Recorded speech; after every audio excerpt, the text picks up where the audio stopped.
अस्सलाम वालेकुम नाज़रीन, मैं हूँ गज़ल शाह और आप देख रहे हैं रमज़ान मेहरबान प्रोग्राम, जिसमें हर रोज़ कुरान पाक की तिलावत कारी अशरफ वारसी रिज़वी करते हैं। और आज के मेहमान जो हमारे ख़ास मेहमान हैं वो हमारे साथ हैं हज़रत अल्लामा मौलाना सफ़ीर चिश्ती साहब।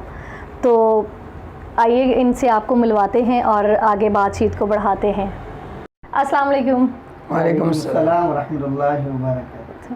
कारी साहब, आप तो ये कारी साहब जो हैं हमारे साथ रोज़ होते हैं, तो आज आप रमज़ान मेहरबान में आए हैं, तशरीफ़ लाए हैं, खुश आमदीद आपको। बहुत शुक्रिया, आपने अपना कीमती वक्त निकाला और यहाँ पर टाइम देने आए हैं। तो आज का सिलसिला जो है कुरान पाक की तिलावत से ही होगा। तो कारी साहब हैं जो अशरफ वारसी रिज़वी, आप तिलावत करें और बाकी सवाल जवाब हम कारी साहब से करते हैं जी। अऊज़ु बिल्लाहि मिनश शैतानिर रजीम। बिस्मिल्लाहिर रहमानिर रहीम।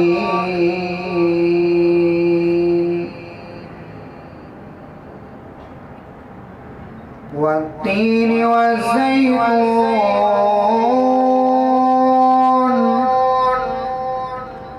वतूर सीनीन वहाज़ल बलदिल अमीन।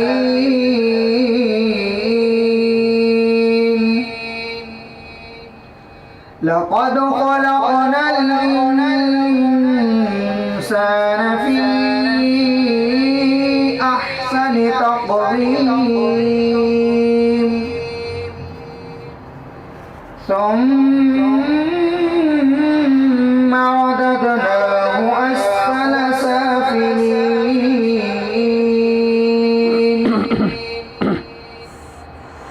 إلا الذين آمنوا وعملوا الصالحات فلهم أجر غير ممنون.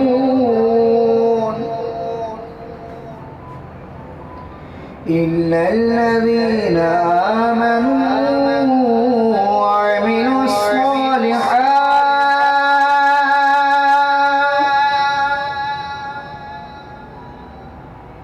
إلا الذين آمنوا وعملوا الصالحات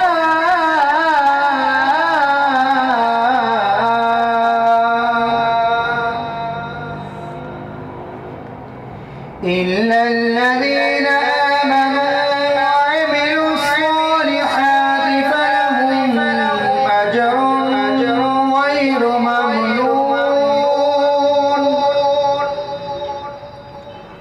فما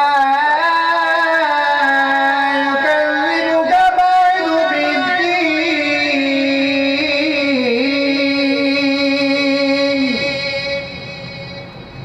أليس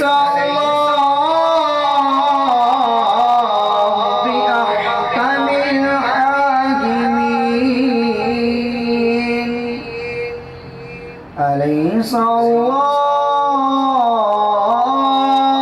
الله بأحكم الحاكمين.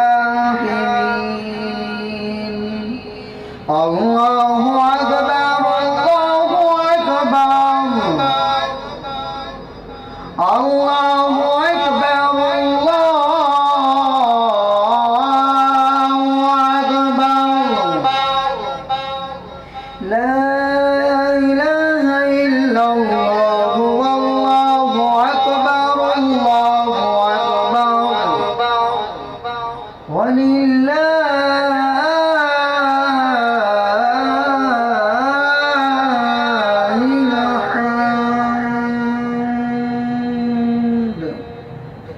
जज़ाकल्लाह कारी साहब, आज तो आपने माशाल्लाह बड़ी तर्ज और बड़े वो खुश मिजाज मूड में आपने आज तलावत की है। बहुत अच्छा लग रहा था। रोज़ इसी तरह किया करें, इतनी लगन से आप आज पढ़ रहे थे, बहुत अच्छा लगा जी। जो वो जैसे माशाल्लाह आप इरशाद फरमाते तो वैसे ही फिर नहीं, माशाल्लाह बहुत अच्छा।